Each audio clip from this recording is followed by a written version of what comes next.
নমস্কার বন্ধুরা, কেমন আছেন আপনারা সবাই? আশা করছি আপনারা সবাই সুস্থ আছেন, ভালো আছেন। অন্যান্য দিনের মতো আজকেও আমি আপনাদের সঙ্গে এমন কিছু টিপস শেয়ার করব যে টিপসগুলি আমাদের সংসারের কাজকে সহজ করে দেবে। চলুন তাহলে আজকের উপকারী টিপসগুলি দেখে নিই। প্রথম যে টিপসটি শেয়ার করছি, আমরা এই ধরনের গলার হার কম বেশি প্রত্যেকেই পরে থাকি শাড়ির ম্যাচিং করে। কিন্তু অনেক সময় কি হয়, হাড়ের যে ফিতাটার অংশ থাকে না, সেটার কালারটা উঠে যায়। গোল্ডেন কালার হলে দেখতে ভীষণ বাজে লাগে, অনেক সময় পরা যায় না, বেকার হয়ে পড়ে থাকে। তাই যদি কোনো গোল্ডেন কালারের আমাদের নেল পালিশ থাকে বাড়িতে, এই যে হাড়ের সুতোটা থাকে, সুতোটার যে রঙটা উঠে যায় কালারটা, সেই জায়গাটায় আপনারা এইভাবে গোল্ডেন কালারের নেল পালিশ লাগিয়ে আবার ইউজ করতে পারবেন। পরের টিপসটি চলুন দেখে নিই।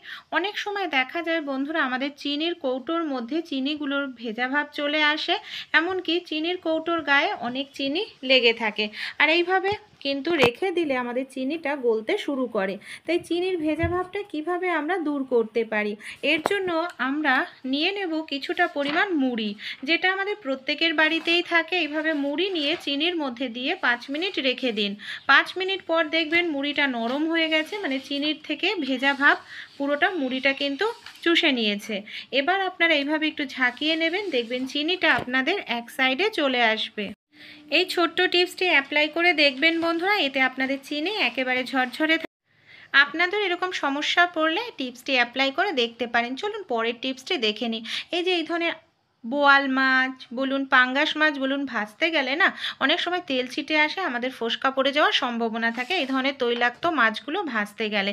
তাই যখনই আপনারা তৈলাক্ত মাছ রান্না করবেন, ভাজবেন, আপনারা নুন হলুদ মাখানোর সময় সামান্য পরিমাণ আপনারা একটু তেল নিয়ে নিন। সে যে কোনো তেল, সরিষার তেল, রিফাইন তেল। তেলের একটি লেয়ার থাকার কারণে আপনারা মাছ ভাজতে গেলে মাছটা কিন্তু ছিটকে আসবে না, মানে তেল ছিটে আসবে না। এখানে দেখুন বন্ধুরা, আমি নিয়ে নিয়েছি একটি ওড়না। এই ধরনের পুরনো ওড়না আমাদের প্রত্যেকের বাড়িতেই কম বেশি থাকে। ওড়নাটাকে আমি দেখুন এইভাবে হাতের সাহায্যে বর্ডার অনুযায়ী গুটিয়ে নিচ্ছি। এইভাবে গুটিয়ে নেওয়ার পর আমি এখানে একটি গার্ডার নিয়ে নেব। গার্ডার দিয়ে আমি এটাকে খুব ভালো করে টাইট করে এইভাবে ওড়নাটাকে আটকে নিলাম। এবার এই ওড়নাটাকে আমরা কি কাজে ব্যবহার করতে পারি? বন্ধুরা, এখন কিন্তু গরম চলে যাচ্ছে আর শীত চলে আসছে। শীত চলে আসলে আমরা কিন্তু এই ধরনের পাখাগুলো ব্যবহার করি না। তাই এই ধরনের পাখা এইভাবে খোলা থাকলে কিন্তু পাখার মধ্যে দেখা যায় ধুলো ময়লা পড়ে নোংরা হয়ে যায় পাখাগুলো খুব তাড়াতাড়ি। তাই একটি কাজ করবেন, পুরনো যে ওড়নাটাকে আমি গুটিয়ে নিয়েছিলাম, দেখুন এইভাবে পাখার মধ্যে আমি এটাকে বেঁধে দিচ্ছি পেছন দিক দিয়ে। এতে পাখাটা নোংরা হবে না, দেখতেও ভালো লাগবে। কারি পাতা আমরা তরকারিতে কম বেশি প্রত্যেকেই খেতে পছন্দ করি, কারণ এর গন্ধটা কিন্তু খুব সুন্দর। কিন্তু অনেক সময় কি হয়, এই যে কারি পাতা বন্ধুরা, আমরা বেশি দিন ফ্রিজের মধ্যে স্টোর করে রাখতে পারি না। তাই এই ধরনের আপনারা কাচের কোনো জার বা কৌটো নিয়ে নেবেন। তার মধ্যেই দেখুন কত সুন্দরভাবে কারি পাতাগুলোকে আমরা এইভাবে গুছিয়ে রাখতে পারি। আর এইভাবে যদি আমরা কারি পাতাগুলোকে গুছিয়ে রাখি, একটিও কারি পাতা শুকাবে না, সবুজ থাকবে, কালো হবে না। অবশ্যই কিন্তু এখানে কাচের জার ইউজ করতে হবে। এইভাবে আপনারা ফ্রিজের মধ্যে 1 থেকে 1.5 মাস টাটকা ফ্রেশ রাখতে পারবেন। চলুন পরের টিপসটি আমরা দেখে নিই। আমরা মহিলারা চুড়ি কম বেশি প্রত্যেকেই পরে থাকি। আমরা যে রেগুলারে চুড়িগুলো পরি সেটা কিন্তু একটু ছোটই পরি, কারণ অতিরিক্ত বড় পরলে কাজবাজ করতে অসুবিধা হয়। আর এই ছোট চুড়িগুলো যেগুলো হয় না, হাত থেকে খুলতে গেলে খুব কষ্ট করতে হয়। তাই আপনারা এইভাবে হাতের মধ্যে একটি পলিথিন পরে নিন। পলিথিন পরে নিয়ে দেখুন এইভাবে যদি আপনারা পলিথিনটাকে উল্টো করে টান দিতে থাকেন, কত সহজেই বন্ধুরা আপনারা কিন্তু চুড়িটা খুলে ফেলতে পারবেন। তাই ভালো লাগলে টিপসটি অবশ্যই ট্রাই করবেন। সেফটি পিন আমাদের প্রত্যেকের বাড়িতেই নানা কাজে ব্যবহার করে থাকি, কিন্তু সেফটি পিনের অসাধারণ একটি টিপস আপনাদের সঙ্গে শেয়ার করব। এখানে যে সেফটি পিনটা নিয়েছি, এখানে আমি নিয়ে নিয়েছি নেল পালিশ। সেফটি পিনের নিচের দিকের যে ছোট্ট ছিদ্র থাকে, সেই ছিদ্রর মধ্যে এইভাবে দেখুন আমি নেল পালিশটাকে খুব ভালো করে লাগিয়ে দিচ্ছি। এবার কিছু সময় রেখে দেব শুকানোর জন্য।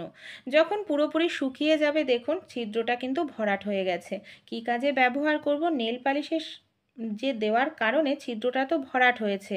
এর ফলে যে উপকার হবে, যখন আমরা পিন আপ করি শাড়িতে ব্লাউজে অনেক সময় সেফটি পিন ঢুকে যায়, তাই এই ছিদ্রটা বন্ধ করে দিলে কোনোভাবেই শাড়ির মধ্যে ঢুকতে পারবে না, শাড়ি ব্লাউজ ছিঁড়বে না।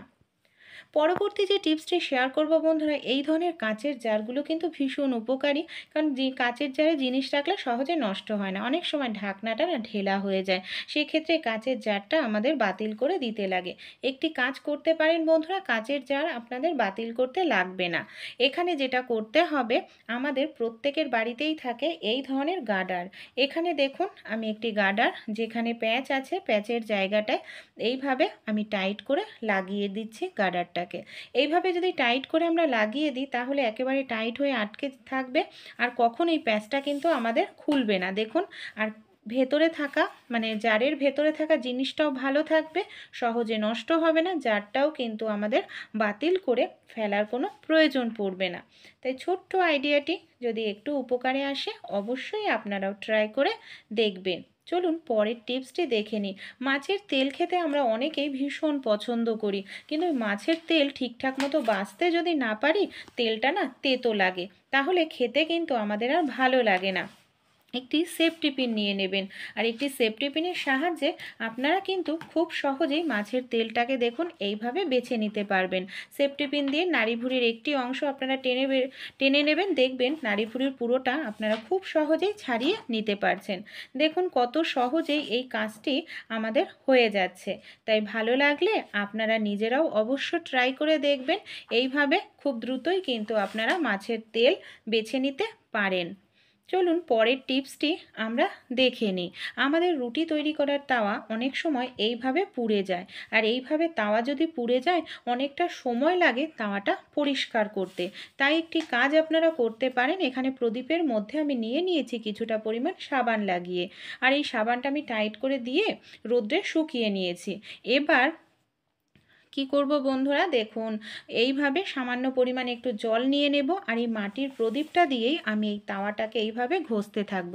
এইভাবে যদি আমরা পরিষ্কার করি আমাদের সময়ও কিন্তু বন্ধুরা অনেকটা কম লাগবে, আর কম সময়ের মধ্যেই আমাদের তাওয়াটা খুব সুন্দর পরিষ্কার হবে।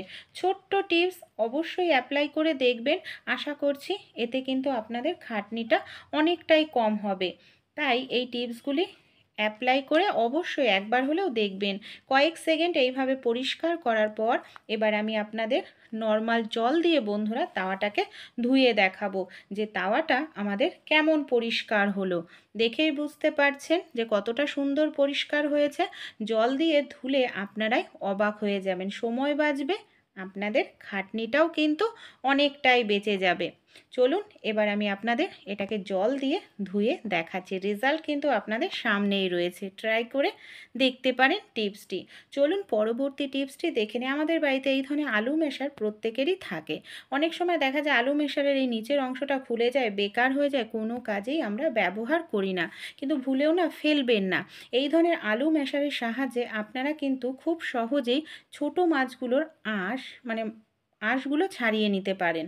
আর এই ছোটো মাছের আঁশ ছাড়াতে আমাদের অনেকটা সময় লাগে, বাজার থেকে মাছ কেটে আনলেও অনেকটা টাকা দিতে লাগে। তাই এইভাবে আপনারা যারা নতুন গৃহিণী, মাছের যদি আঁশ আপনারা ছাড়িয়ে নেন তাহলে দেখবেন সময়টা বেঁচে যাবে, হাত কাটবে না, বিশেষ করে কোনো রকম হাত কাটার সম্ভাবনাই থাকবে না। দেখুন কত সহজেই আমি এইভাবে মাছের আঁশটা ছাড়িয়ে নিলাম। এবার আমি বন্ধুরা আপনাদের এই মাছগুলোকে কাটার জন্য ছুরি বটি ছাড়াই একটি টিপস শেয়ার করব। সেটা হলো বন্ধুরা কাঁচি। এই ধরনের কাঁচি কম বেশি প্রত্যেকের বাড়িতেই থাকে। একটি কাঁচি নিয়ে নেবেন, আর কাঁচির সাহায্যে আপনারা কিন্তু খুব দ্রুতই মাছের আঁশ ছাড়িয়ে এইভাবে কেটে নিতে পারবেন। আর দেখবেন বাজারেও লক্ষ্য করে এইভাবেই কিন্তু মাছের আঁশ বা মাছ কেটে থাকে। পরবর্তী যে টিপসটি শেয়ার করব বন্ধুরা, ফলি মাছ। ফলি মাছের আঁশ খুবই ছোট ছোট হয়, আর সহজে কিন্তু কাটা যায় না। তাই ফলি মাছের আঁশ আমরা কিভাবে খুব দ্রুত ছাড়াতে পারি, এখানে আমি আলু চুলনি নিয়ে নিয়েছি। আলু চুলনির যে ওপরের অংশটা কাটা কাটা মতো থাকে, সেই অংশ দিয়ে এইভাবে উল্টো দিকে যদি আমরা টানতে থাকি, ফলি মাছের আঁশ খুব ছোট হয়, আর প্রচুর ফলি মাছে আঁশ থাকে।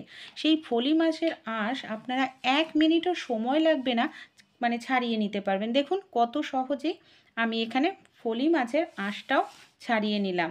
তাই এই ছোট ছোট টিপসগুলি অ্যাপ্লাই করলে বন্ধুরা আপনাদের অবশ্যই উপকার হবে। আমার কথা মেনে আপনারা একদিন এইভাবে মাছ কেটে দেখবেন, আপনাদের ঘন্টার পর ঘন্টা মাছ কাটার জন্য বসে থাকতে হবে না। পুরোটা মাছের আঁশ আমি এইভাবে ছাড়িয়ে নিয়েছি। এবার আমি একইভাবে বন্ধুরা, আমরা যদি একটি কাঁচি ব্যবহার করি মাছ কাটার জন্য, তাহলে কিন্তু আমাদের হাঁটু নিচু হয়ে বসতে হবে না। এখন অনেকেরই হাঁটু যন্ত্রণা, কোমর যন্ত্রণা করে, তাই আপনারা কিচেন স্ল্যাবের মধ্যে দাঁড়িয়েই কিন্তু একটি কাঁচির সাহায্যে এই পদ্ধতিতে মাছ কেটে নিতে পারেন। এমনকি মাছের পিস পিস করতেও কোনো রকম আপনাদের অসুবিধা হবে না। কোন আইডিয়াটি আপনাদের সবচেয়ে বেশি ভালো লাগলো অবশ্যই আমাকে কমেন্ট করে জানাবেন, তাহলে আমারও ভালো লাগবে। চলুন তাহলে পরবর্তী যে টিপসটি আছে বন্ধুরা, সেই টিপসটি আমরা দেখে নিই। অনেক সময় বন্ধুরা আমরা যে বটি দিয়ে প্রত্যেক দিন সবজি কাটি, অনেক সময় দেখা যায় বটিটার মধ্যে ধার চলে যায়, এমনকি জং ধরে যায়, সবজি কাটাও অসুবিধা হয়ে পড়ে। তাই বাড়িতেই আমরা কিন্তু সামান্য পরিমাণ যদি একটু নুন বটির ওপরে এইভাবে দিয়ে দিই, আর একটি তেজপাতা নিয়ে নিই, এইভাবে তেজপাতাটা দিয়ে একটু ঘষে নিন। কারণ বটি দিয়ে আমরা অনেক সময় সবজি কাটি, দেখা যায় সবজিটা সেই কষটা লেগে থাকে, যার ফলে ব্যাকটেরিয়া জীবাণু বাসা বাঁধতে থাকে। তেজপাতা আমরা প্রত্যেকেই জানি ব্যাকটেরিয়া জীবাণু ভাইরাস দূর করতে সাহায্য করে। তাই এইভাবে আপনারা দুপাশই বটির নুন আর তেজপাতা দিয়ে এইভাবে একটু ডলে নিন। এতে দেখবেন বটিতে যে জং লেগে রয়েছে সেই জংটা কিন্তু খুব দ্রুত আপনারা জংটা পরিষ্কার করতে পারবেন। আর এইভাবে আপনারা জল দিয়ে তারপর ধুয়ে নিন। দেখুন প্রথমেই দেখিয়েছি একেবারে কালো হয়ে গেছিলো আমার বটিটা, কত সহজেই জংটা চলে গেছে। এবার আমি দেখাবো কিভাবে আমরা বটিটাকে ধার করে নিতে পারি বাড়িতেই। এর জন্য দোকানে যাওয়ার প্রয়োজন পড়বে না। একটি চামচ নিয়ে নেবেন, চামচটাকে বাঁকা করে নিয়ে এইভাবে বটির কাটার জায়গাটায় ঘষতে থাকবেন। খুব সহজেই বটিটা কিন্তু আপনাদের ধার হয়ে যাবে।